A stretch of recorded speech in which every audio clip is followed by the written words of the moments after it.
mungkin in the short term penerimaan negara ada naik in the short term.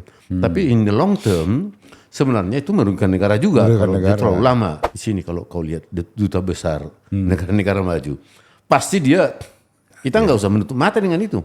Dia juga mata-matai bagaimana sih situasi perdagangan di Indonesia. Kepentingan kamu juga kepentingan negara. Iya. Kalau kepentingan negara berarti kepentingan rakyat. Betul. Itu yang kita harapkan. The good government itu begitu. Yes. Kalau saya bilang, kelihatannya dari statistik nikel akan turun. Turun nggak? Turun. Begitu turun saya suruhlah kau beli saham itu. Iya. Kalau mau kaya benar. Loh, jangan bikin tindakan-tindakan yang mengganggu pasar.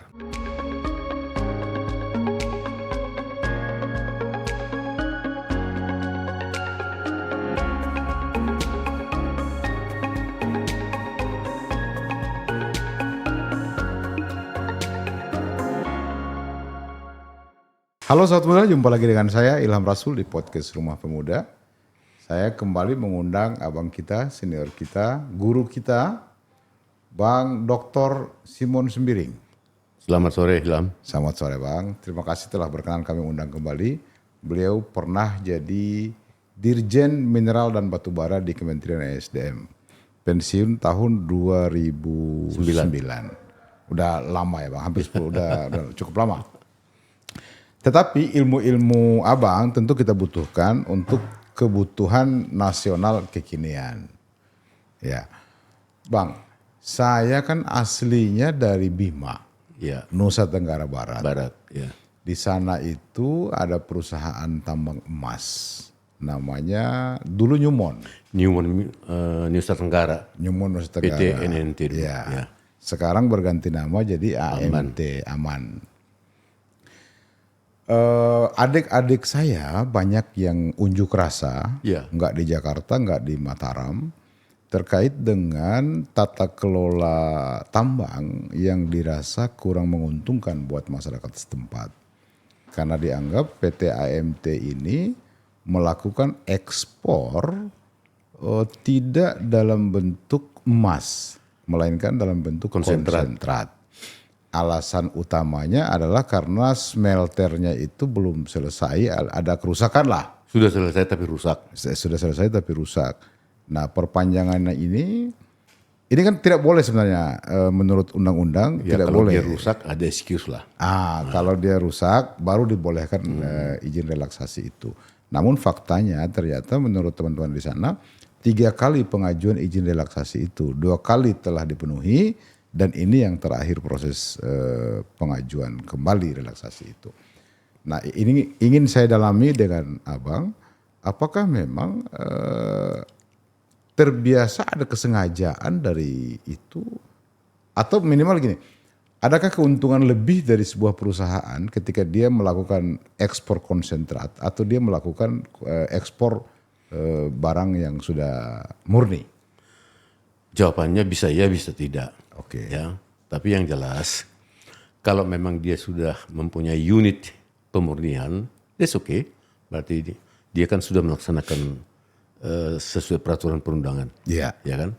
Dulu dia sebelum ada unit pemurniannya, setahu saya bahwa dia itu hasil konsentrat dia dimurnikan di PT Smelting Gresik. Smelting Gresik. Yang punya Freeport sama Sumitomo Mitsubishi yang lama. Oke. Ya, nah tapi dengan peraturan perundangan bahwa dia sudah mungkin memperhitungkan ekonomis dan disetujui oleh pemerintah mendirikan unit pemurnian sendiri dan itu sudah jalan. Ya, tapi ternyata kan katanya rusak. Nah sampai beritanya saya dengar bahwa pemerintah menyetujui force majeure. Ya kalau sudah disetujui tentunya kita juga harus fair. Kalau ditutup itu ya pegawainya mau kemana? Mau kemana, betul. Ya, jadi gudang konsentratnya juga sudah penuh. Ya. Nah, tentunya kita tidak mau terganggu perekonomian di daerah.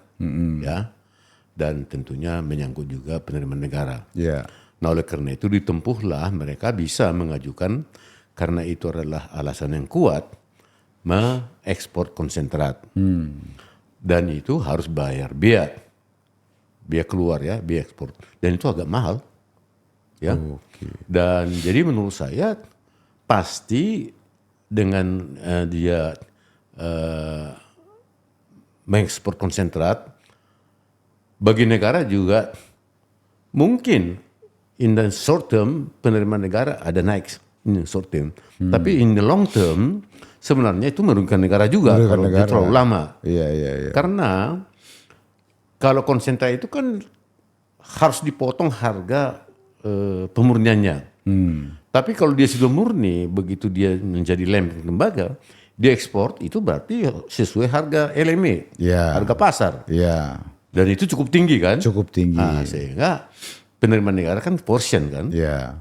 Dan mereka juga tentunya pajak penghasilannya naik. Iya. Tentunya pajak company juga naik kan? Artinya kalau dia sudah memurnikan menjual barang jadi, itu sebenarnya lebih menguntungkan negara. Lebih menguntungkan negara. Kedua, dia ada byproduct loh, sulfur. Nah itu kan dia pasarkan dalam negeri, itu juga menambah perekonomian kan. Sehingga dengan adanya sulfur itu dia dikenakan juga pajak pertambahan nilai. Oke. Dia jadi nol dari konsentrat nol, ini jadi sekian persen dari harga jual dia sulfur itu. Sehingga dengan demikian memang itu byproduct ya. Dia kan menghasilkan emas, tembaga dan perak. Nah, sehingga dengan adanya sulfur itu menambah nilai tambah juga bagi kita kan. Kedua, mensupport industri pupuk atau industri chemical di Indonesia kan. Jadi ada baiknya juga. Jadi kalau dia sudah memurnikan, dia ada byproductnya. Sebenarnya penerimaan negara bisa lebih jauh tinggi, lebih tinggi. Begitupun daerah asalnya. Ya daerah dong, kan ada pembagian kan. Jadi itu yang saya bilang. Kalau pertanyaan kamu ada kemungkinan ini politik dagang, kemungkinan itu bisa saja ada. Disitulah lihat pemerintah sebelum memberikan izin itu diteliti dulu. Sebenarnya ada apa ini? Jadi begini ya. Kan bisnis ini kan bisnis internasional. Ya. Bisa saja dia merasa ya kalau saya murnikan saya dapat untung begini, tapi kalau saya kirim konsentrat mungkin lebih lah. Ya. Kemudian mungkin dia bisa dapat premi dari pembeli di Jepang atau di mana saja. Ya kan? Kita nggak tahu itu kan. Nah, itulah manfaatnya kalau saya ditanya kemajuan perdagangan sekarang ini kan atasnya perdagangan di luar negeri kita itu kan saya nggak tahu kerjanya apa. Coba di sini kalau kau lihat duta besar negara-negara maju, pasti dia walaupun itu dilarang, tapi kan that's the real. Kita nggak usah menutup mata dengan itu. Dia juga mata-matai bagaimana sih situasi perdagangan di Indonesia. Iya dong. Masing-masing celah cari untung. Jadi itu yang saya bilang. Jadi link business of natural resource itu memang kita juga harus kuasai. Ya, jadi nggak cukup hanya duduk di meja ya konsentrat harga di London Metal Exchange begini, kita nggak tahu. Jadi kalau Anda tanya, ya saya nggak bisa memutuskan karena tapi kemungkinan itu bisa aja ada. Bisa aja ada. Yang namanya dagang. Betul. Kan misalnya supply ke Jepang. Jepang itu kan sumber tembaganya itu dari Chili. Amerika Latin dan dari beberapa negara penghasil dan Indonesia kan. Kan mereka itu banyak menguasai, byproduct-nya banyak. Jadi bagi dia itu ya namanya bisnis ya kan. Jadi itu. Jadi kalau kau tanya saya, boleh saya tanya, boleh iya boleh tidak. Boleh iya boleh tidak. Tapi kalau kita bicara misalnya konteksnya adalah kepentingan bangsa, kepentingan negara, maka kan sebaiknya izin relaksasi itu tidak dikeluarkan. Tapi kan ini sudah force majeure. Fakta kan? Tapi tadi abang bilang, kalau misalnya smelternya rusak, maka dia bisa melakukan pemurnian di Gresik. Itu. Nah kita harus lihat bagaimana perjanjian dahulu dia dengan PT Smelting Gresik. Oke. Nah, setelah dia mempunyai unit pemurnian, apakah sudah diputus? Oke. Nah, itu kan saya tidak tahu. Oke. Itu Ada nggak sih intervensi bisa nggak sih pemerintah misalnya mengintervensi daripada konsentrat misalnya diekspor, udah pemurnian di sini, intervensi boleh saja, Freeport misalnya. boleh saja. Jadi begini, bukan intervensi, mempertemukan. Mempertemukan, oke. Toh dari dulu juga sudah jalan itu kan. Oke. Kan artinya begini loh, pemerintah itu kan di samping mengawasi kan membina, bukan membinasakan, kan membina. Jadi memperhubungkan itu kan salah satu tugas pemerintah. Iya, iya. Pembinaan namanya. Loh, boleh saja. Kalau dulu mereka sudah ada kontrak, ya kenapa tidak dilanjut kontrak itu? Loh, ini kan ada force majeure. Ya. Boleh nggak? Ya. Masih ada nggak sisa kapasitasmu? Ya. Toh Freeport juga sudah ada punya pemurnian yang baru kan? Iya. Nah ini maksud saya, disitulah pemerintah aktif sebelum memberikan force majeure, dia kan pasti meminta cari dulu kemungkinan-kemungkinan lain. Kemungkinan alternatif lain. Saya tidak tahu. Iya. Harusnya pemerintah itu kan ya sebenarnya di samping mengawasi, membina. Membina itu semua udah mengasih kan demi untuk kepentingan kamu juga kepentingan negara. Iya. Kalau kepentingan negara berarti kepentingan rakyat. Betul. Itu yang kita harapkan. The good government itu begitu. Yes. Gitu loh. Nah, tapi ini sudah tiga kali. Loh kan perlu peringatan apa sih rusaknya? Iya. Kan. Iya. Nah itu harus diawasi lah. Berapa tahun sih butuh perbaikannya? Ya nggak gitu perlu kan? 1 tahun lah. Makanya saya bilang kerusakan itu juga kan ya ada namanya inspektur tambang ya kan melihat itu. Kan mereka juga pintar-pintar. Dia perlu kalau nggak tahu ya panggil konsultan. Ya. Bagaimana sih ini? Iya, kok jadi nggak usah malu lah. Iya. Apalagi kikir kan, kadang-kadang Departemen Keuangan itu kikir banget membayar konsultan. Dia tidak melihat dampak positif yang lain kan? Iya, mau dapat untung hanya tapi melihat, tidak mau keluar. Mahal tuh. Iya. Ya nggak bisa begitu juga. Iya kan? Apa sih dampaknya berapa ini? Kan bisa dihitung-hitung. Itu nggak usah seminggu lah menghitung itu. Kan semua sudah ahli-ahli. Betul. Lebih ruwet dari situ pun bisa dipecahkan. Apalagi yang sederhana seperti ini. Iya. Iya kan? Lah kemudian dia menjual itu kemana? Ke Jepang. Iya. Dia baca isi kontrak mereka bagaimana. Ya itu harus.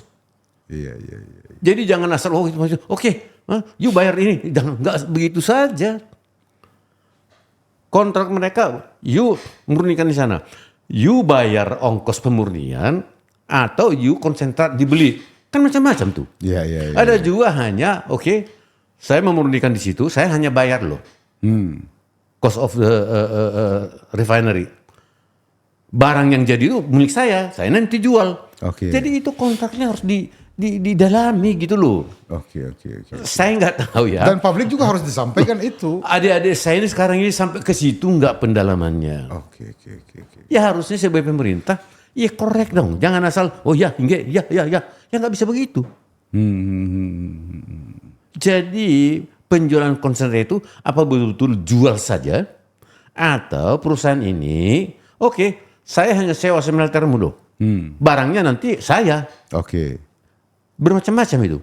Nah, saya tidak menuduh. Saya yakin adik-adik saya juga sampai ke situ lah. Mudah-mudahan sampai ke situ. Sehingga dia tahu tiap langkah yang harus dia putuskan gitu loh. Iya. Jangan asal begini-begini, kasih aja deh force majeure. Bukan begitu. Apalagi kalau ada kan ada by-productnya di sana. Sekarang di sana itu dibeli nggak sama si Jepang misalnya. Sulfur itu dinilai nggak? Iya kan? Jadi perjanjian dia dengan si pembeli juga harus ada. Bila perlu sebelum ada pembeli, saya setuju dulu deh. Boleh. Kenapa tidak? Karena itu dampaknya kan kepada penerimaan negara. Iya. Dan itu sah-sah aja. Gak ada masalah di situ. Nah persoalannya kan apa adik-adik kita ini mengerti nggak sedetail itu, kan itu masalahnya.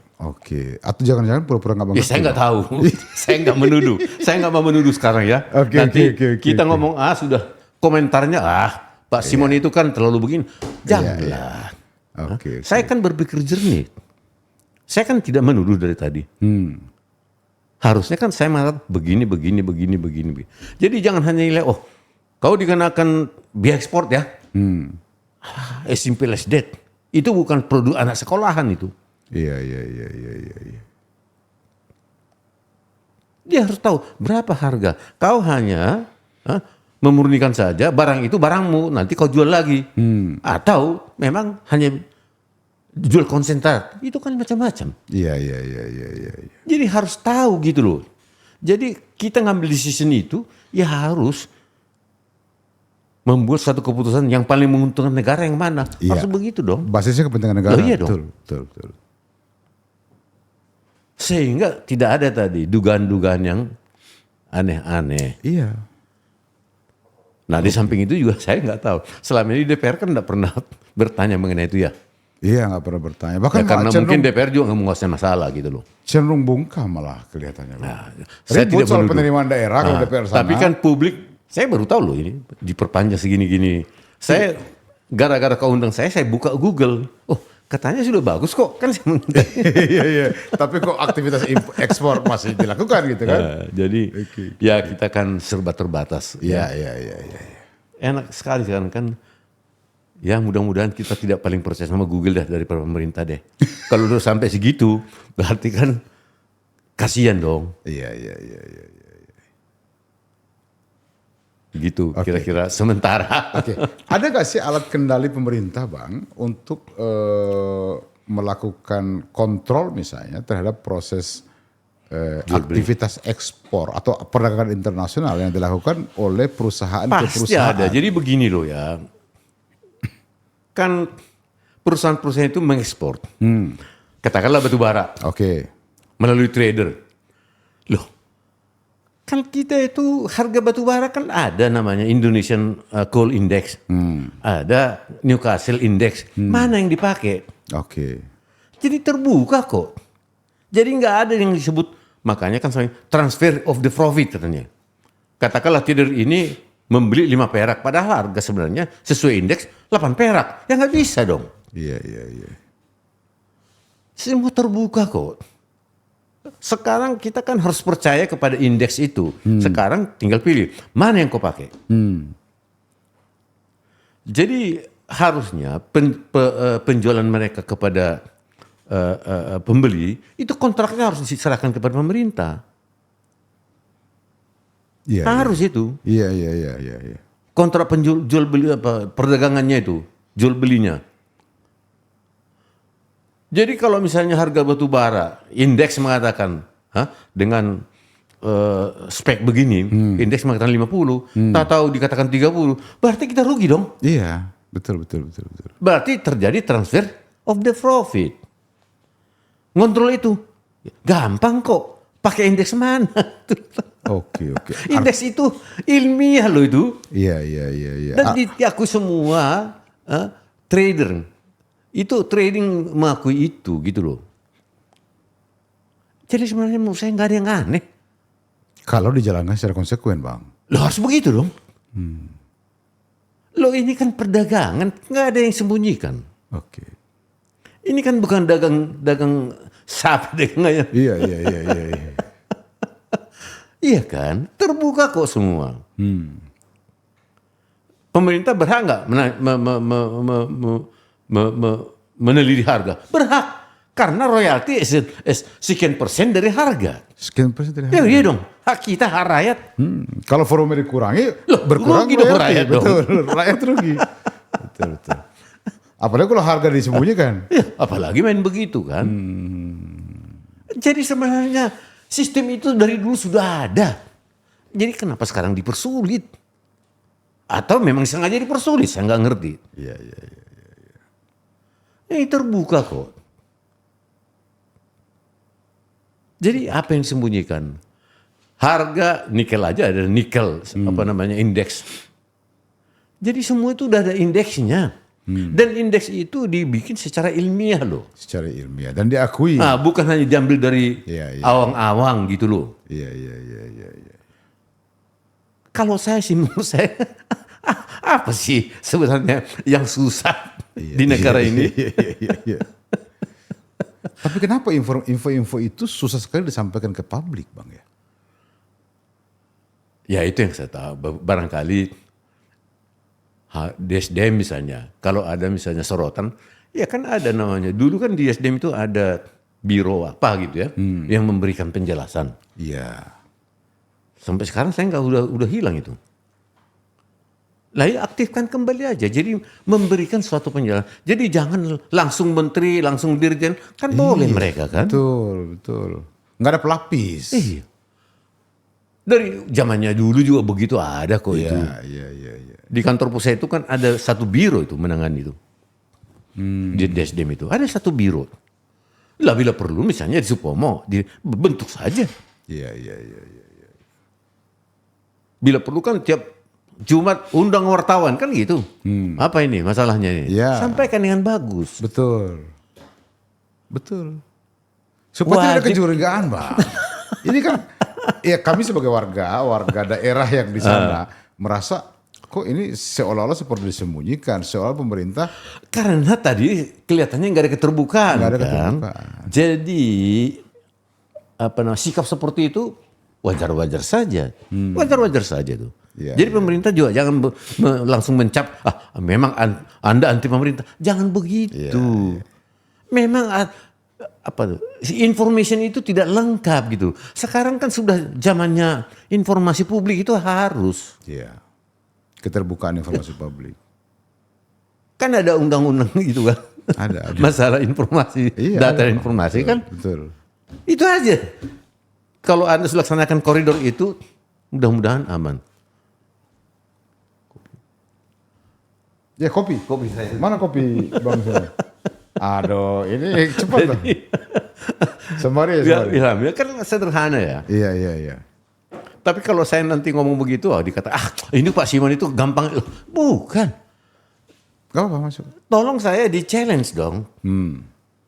Saya ini bukan anti pemerintah loh. Saya cinta pemerintah. Cinta negara, cinta bangsa. Cinta negara, cinta bangsa.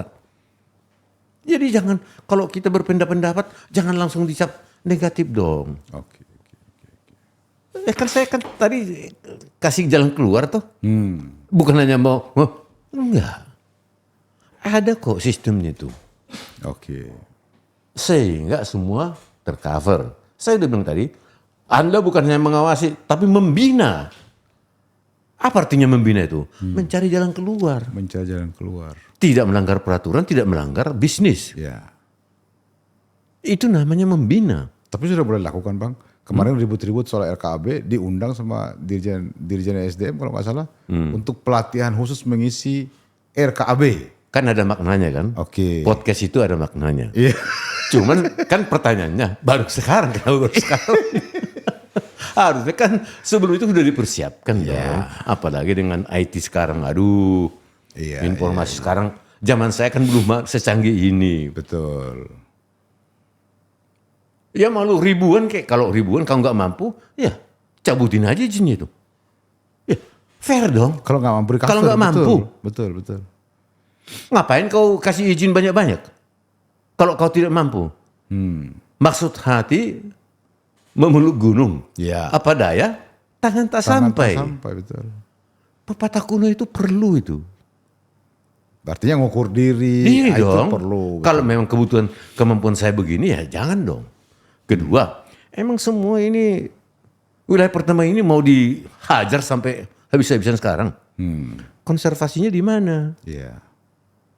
Anak cucu kan, itu kan milik anak cucu kita. Betul. Gitu loh. Dan itu konservasi ada di Undang-Undang 45 loh. Jadi bukan hanya hajar-hajar aja, konservasi itu perlu. Oke.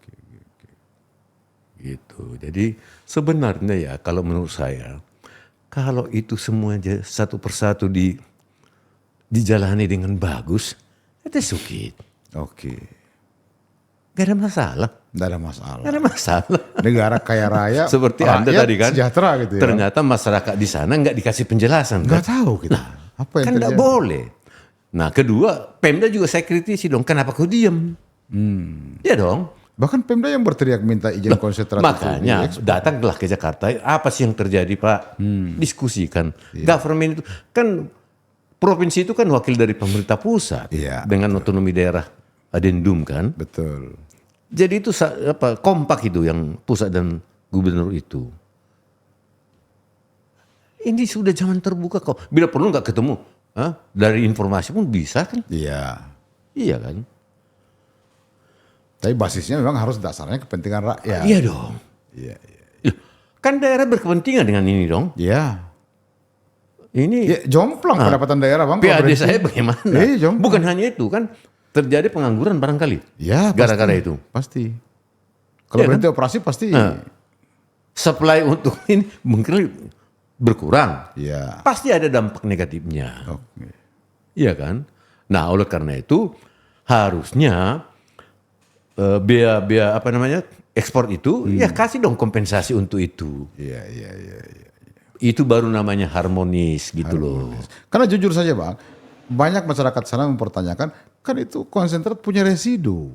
Residu itu kan bisa bernilai ekonomis. Mungkin yang tadi Abang bilang sulfur itu. Saya bilang, makanya setelah ada itu, kan daerah juga untung. Karena dia menghasilkan sulfur.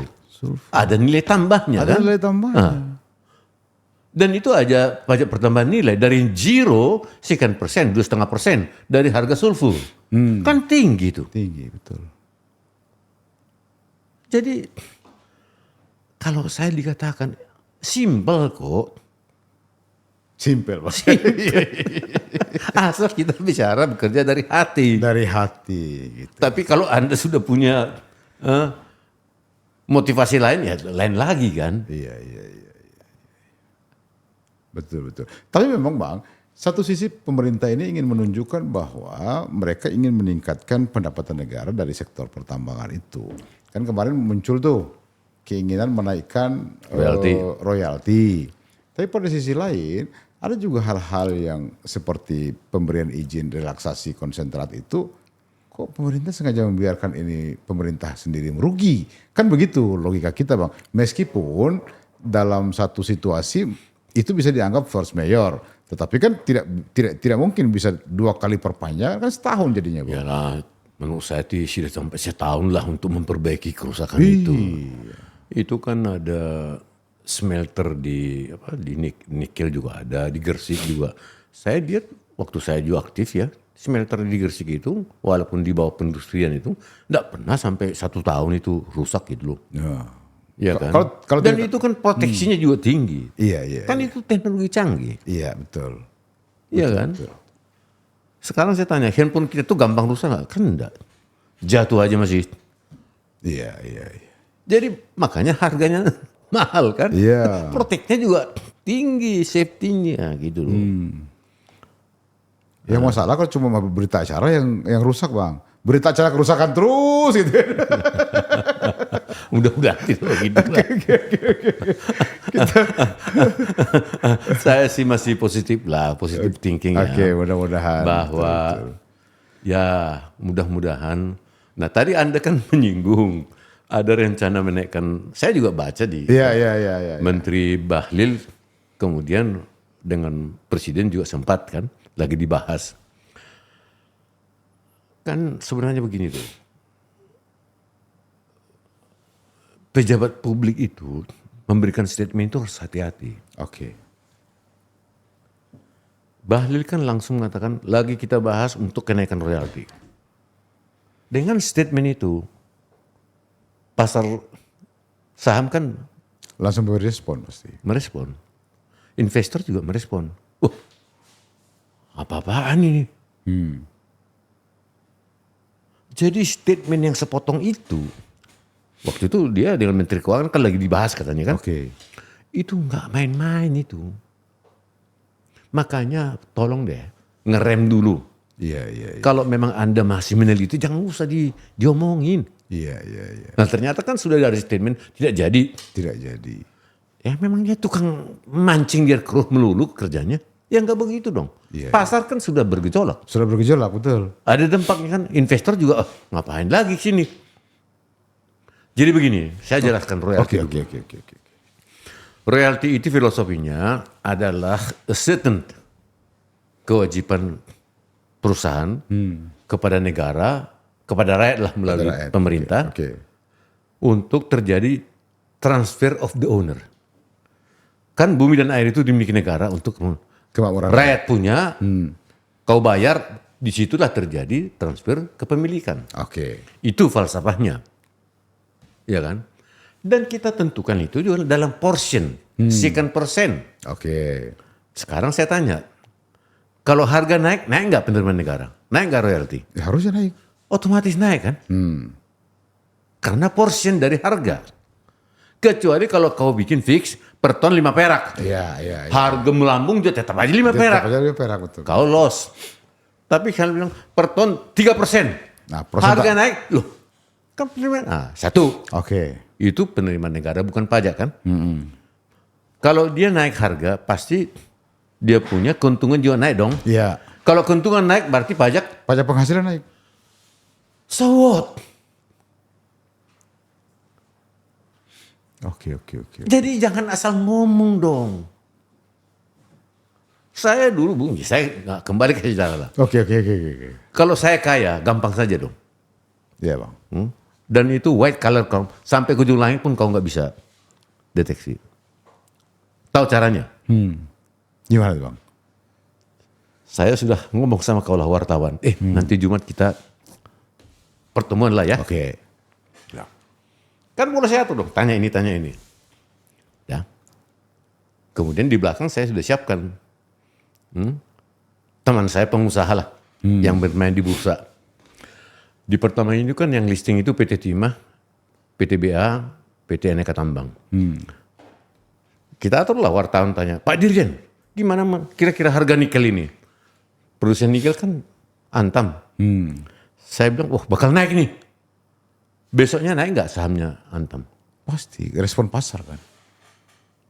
Kalau saya bilang, kelihatannya dari statistik nikel akan turun. Turun nggak? Turun. Begitu turun saya suruhlah kau beli saham itu. Iya. Kalau mau kaya benar. Loh, 3 bulan kemudian saya panggil wartawan lagi. Tanya lagi kan, ini bakalan naik ini nikel. Naik nggak sahamnya Aneka Tambang? Kau jual lagi tuh, kipas-kipas kita. Iya. Boleh saya lakukan itu. Dan ke ujung dunia pun tidak ada yang bisa mendeteksi itu. Dan itu saya nggak merugikan negara. Tidak merugikan negara itu. Siapa yang merugikan negara? Saya nggak rampok kok. Oke. Makanya hati-hati memberikan statement. Hati-hati. Karena itu akan mempengaruhi pasar modal gitu loh. Bisa. Iya. Nah sekarang pertanyaan saya, pejabat kita ini sampai ke situ nggak pikirannya? Atau jangan-jangan punya motif Bang? Loh, saya nggak tahu, saya nggak nuduh ya. Kan kita tidak mungkin mengatakan bahwa mereka orang-orang bodoh atau orang-orang yang tidak tahu. 2 kemungkinan, bisa ya bisa tidak. Loh iya dong, kita selalu berpikir positif. Oke. Yang kau bilang itu negatifnya juga kemungkinan bisa. Iya. Main dia dipasarkan? Iya. Nah sekarang kan sudah ada statement lagi, tidak jadi kok. Kan begitu. Jadi turun dulu saham, terus jadi borong. Enak betul jadi pemangku kebijakan Bang ya. Dengan ngomong gitu aja jadi duit gitu kan. Kemungkinan itu bisa-bisa saja. Tapi saya kan berpikiran positif aja. Iya. Tapi kalau tanya begitu, bisa ya, bisa tidak. Bisa ya. Iya dong. Iya. Terbuka kemungkinan Nobody itu. knows. Oke. Ya kita jujur-jujur aja lah. Jadi kalau saya mau dulu, waktu saya pejabat, untuk kaya gampang benar. Tidak perlu korupsi. Tidak perlu korupsi. Tapi itu ngapain kita lakukan? Oke. Kan ada di sini suara tuk. Kan begitu. Padahal itu saya nggak ada merugikan negara loh. Iya. Betul. Iya dong. Hanya memainkan psikologi pasar. Psikologi pasar. Saya kan menganalisa. Iya. Nama juga analisa bisa oke, bisa tidak dong. Tapi kan apa yang saya katakan itu sebagai dirjen kan bisa berpengaruh di pasar. Iya, karena melekat jabatan dirjen itu. Itu kan. dirjen yang ngomong. Betul, kan begitu. Iya. Apalagi kalau menteri yang ngomong Bang. Nah itu saya bertanya. Jadi Enggak, ternyata kan belum sebegian seminggu sudah ditarik kembali. Oh tidak jadi kok. Loh ini begini loh ya, statement itu apalagi mempengaruhi pasar. Ya mbok hati-hatilah. Investor sudah keburu lari. Iya. Sekarang kan ada lagi isu. Batu bara, komoditi Ekspor? komoditi utama apa dia bilang itu prima apa atau apalah namanya. Oke. Yang terjadi sekarang ini ada 2 komoditi, batu bara sama kelapa sawit. Oke. Sudah beredar itu draft Perpres atau apalah. Mau ekspornya dilakukan oleh BUMN. Ini pertanyaan kita, what's going on? Jadi kalau kau punya katakanlah KPC, Oke. kau nggak bisa lagi mengekspor sendiri, harus Pakai BUMN. BUMN. Saya nggak tahu apakah kau harus jual ke dia atau bagaimana. Jadi kau nggak bisa lagi ekspor. Oke. Itu konsep draftnya. Saya dapat kopinya juga. Saya nggak tahu. Saya kan belum tentu juga benar itu. Jangan-jangan dikarang-karang. Oke. Tapi saya kan mengatakan ini saya terima dari sumber yang bisa saya percaya. Oke. Kalau kita berandai-andai Bang, andai kan itu jadi. Ngapain? Apa sih yang terjadi, kenapa kau harus melalui BUMN? Kan pertanyaannya begitu. Kamu dijelaskan dong. Pemerintah jelaskan ke publik. Kenapa harus BUMN?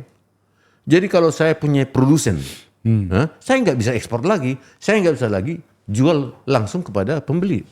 Harus melalui BUMN. Kecuali mungkin dalam negeri ya. Tapi untuk ekspor harus BUMN. Apakah ini cara negara untuk menambah penghasilan negara Bang? Ya ini kan sekolahan semua.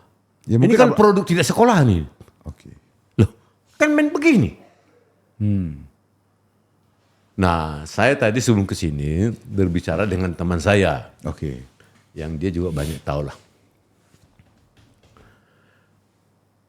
Analisa dia begini. Ini kan banyak batubara ini, perusahaan batubara ini melalui trader katanya.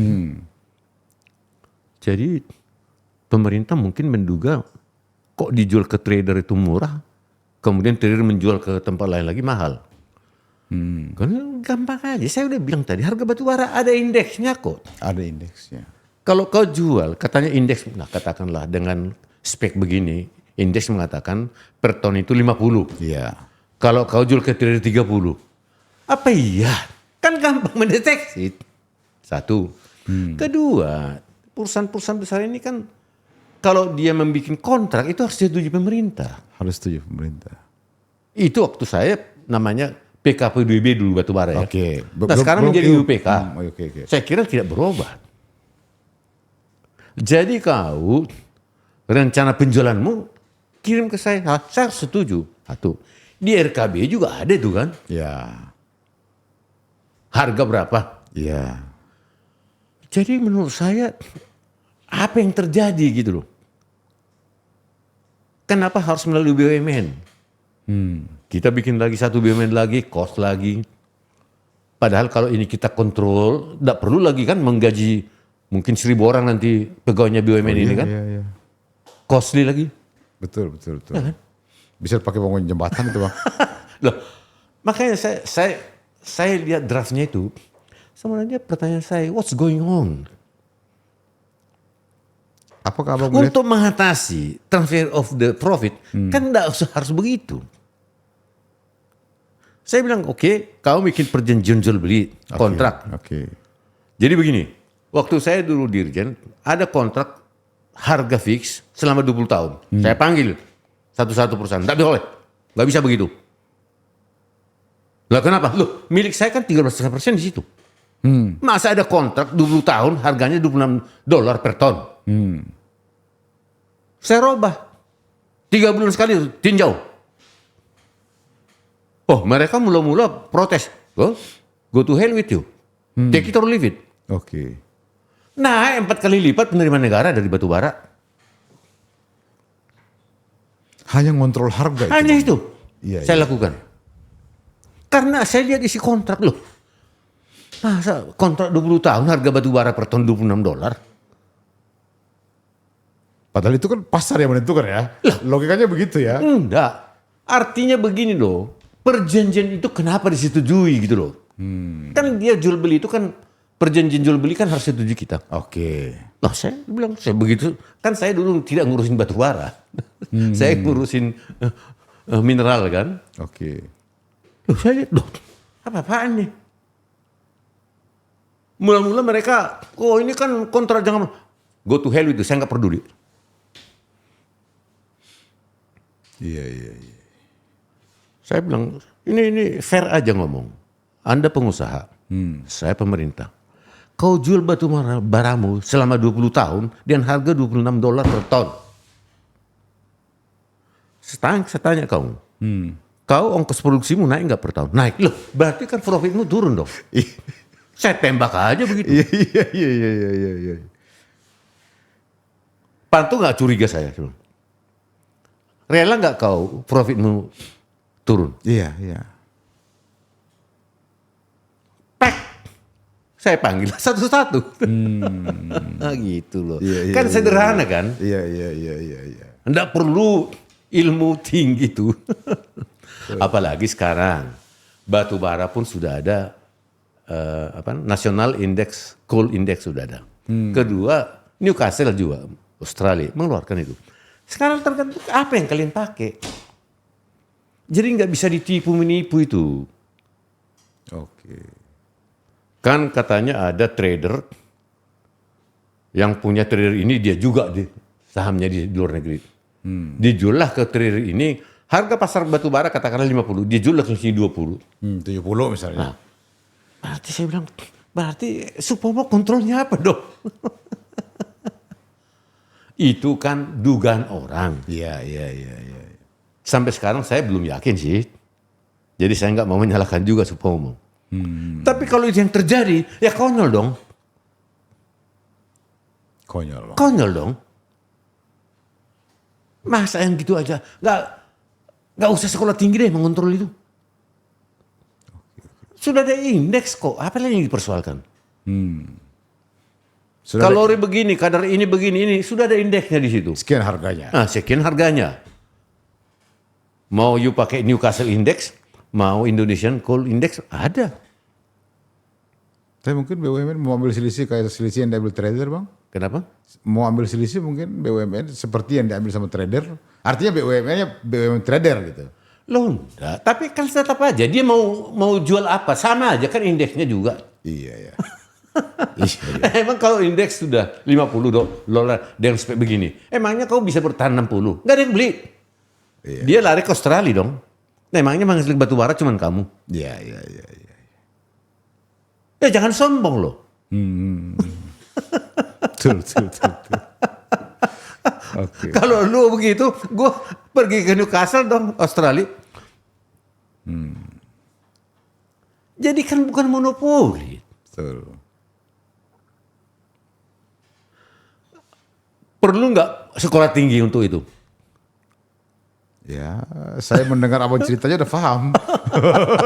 Meskipun saya nggak paham ilmu pertambangan. Nggak pernah kan? Hanya penjelasan.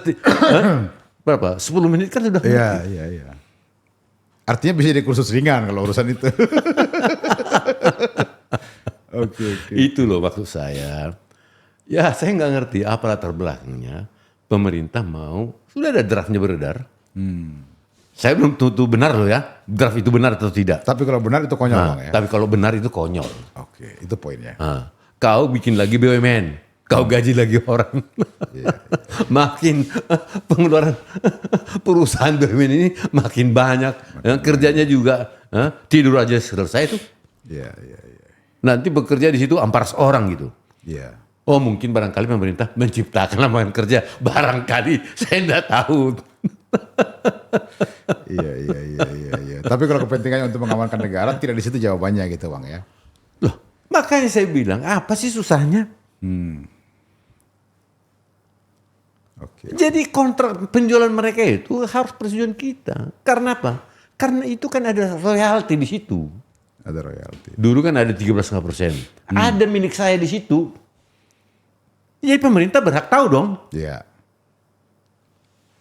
Itu loh. Siap. Jadi ada semua argumentasi hukumnya ada, argumentasi ilmiahnya ada, argumentasi bisnisnya ada. Persoalannya kan kalau terjadi begitu, transfer of the profit, lalu kemana aja? Nah ini anekdot, ada lagi cerita sama saya sudah beberapa tahun yang lalu. Jadi katanya, oke, sudah dikapalkan, begitu di sana katanya kadar airnya naik. Emangnya batu bara itu dijual terbuka itu palkanya, kena hujan katanya. Kan ada-ada aja. Oke. Jadi, jadi menurut saya sih sebenarnya ya, jangan bikin tindakan-tindakan yang mengganggu pasar. Ngapain kau bikin BUMN lagi baru? Nah, dulu begini masalah DMO, Domestic Market Obligation. Oke. Kan itu hanya langsung, pokoknya kadar segini perusahaan mesti sekian ton harus kau pasarkan dalam negeri kan gitu. Jadi ada a certain kualitas batu bara yang tidak ada pasarnya dalam negeri. Oke. Coking coal misalnya. Itu untuk industri manufacturer lah. Nah kalau saya punya coking coal, dalam negeri tidak ada yang butuh. Saya diwajibkan menjual dalam negeri. Siapa yang beli? Iya. Wah, peraturannya kan tidak mau tahu. Kan begitu.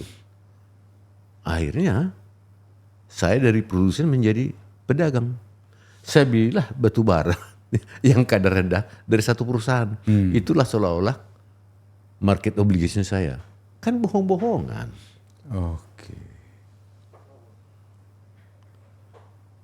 Jadi konsep itu produk tidak sekolahan itu. Pukul rata kan gitu. Yang menciptakan itu kan Tuhan. Iya. Saya katakanlah, saya ciptakan dengan gen begini, tinggi saya 170. Yeah. Kau paksa tinggi saya jadi 180. How come saya bikin? Iya. Ya terpaksa saya tipu kan. Saya bikinlah kayu penopang di sini. Iya. Kalau perempuan masih bisa pakai high heel, Bang. Jadi kalau saya jalan jatuh-jatuh lah kan. Iya. Tapi ujungnya tipu-tipu intinya. Ya itulah. Intinya kan jadi begitu. Iya. Kau tuntut saya tanduk dari kuda kan tak boleh dong. Iya. Waktu itu menteri saya ngomong, kau jangan hanya ngomong, jadi gimana? Oke. Saya bilang, di situ saya bilang, ini kan mereka punya 13,5%. Dulu kan in kind dalam bentuk bara dirubah jadi in cash. Sekarang kita kembalikan in kind. Jadi ada 10 generasi 1, sekian generasi 2, 13,5% milik kita menjadi in kind. Jadi batu bara gitu loh. Oke. Lah kita bentuk satu. Apakah jadi anak perusahaan PLN atau anak perusahaan atau PTBA mengelola itu. Sehingga disinilah semua itu kan. Yang kadar tinggi, yang kalori tinggi karena kan bisa di mixing. Iya, bisa di mixing. Satu. Kedua kita bisa mengontrol namanya national presiden nasional itu apa? Jadi stok batubara kita. Kedua, kita bisa mengontrol harga dalam negeri kan. Kalau di mix itu kan bagus. Jadi perusahaan tidak bisa main-main gitu loh. Iya. Kalau kita mix, diekspor lebih mahal. Saya usulkan begitu. Kalau itu dibentuklah BUMN atau di bawah PTBA. Oke. Iya kan?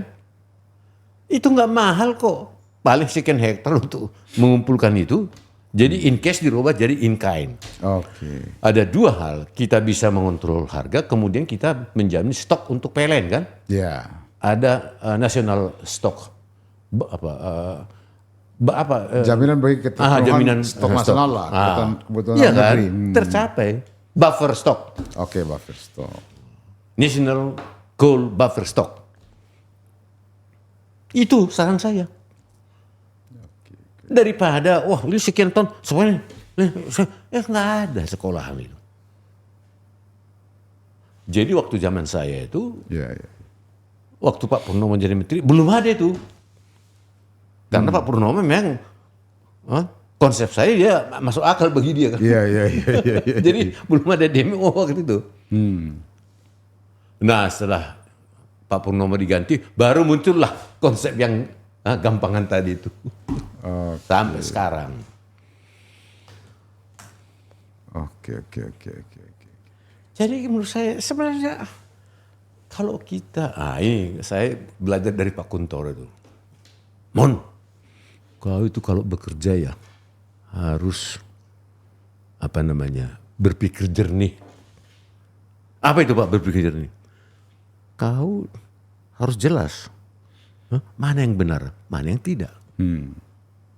Kalau kau tidak berpikir jernih, kau nggak bisa menempatkan itu. Iya. Membedakan mana yang benar, mana yang tidak. Tapi kau berpikir jernih, tidak ada intrik, tidak ada interest dan lain. Pokoknya put in the table. Bila perlu kau diskusi. Kau datang juga diskusi, berpikir jernih ya. Jangan bawa kau interest. Saya dapat di belakang saya jangan. Jangan dulu bawa isi kepala baru masuk rapat itu. Nah, put in the table. Oke. Berpikir jernih. Mudah-mudahan hasilnya juga jernih. Iya. Kalau itu kau lakukan, saya ingat betul itu nasihat itu. Oke. Menurut saya itu sangat bernilai itu. Oke. Mudah-mudahan kita tidak menduga bahwa yang hari ini memangku jabatan berpikirnya tidak jernih. Mudah-mudahan tidak seperti itu. Saya kan cerita pengalaman nih. Saya tidak menuduh loh. Iya. Jadi kamu hilang, jangan pancing. Saya nggak pernah menuduh loh. Siap.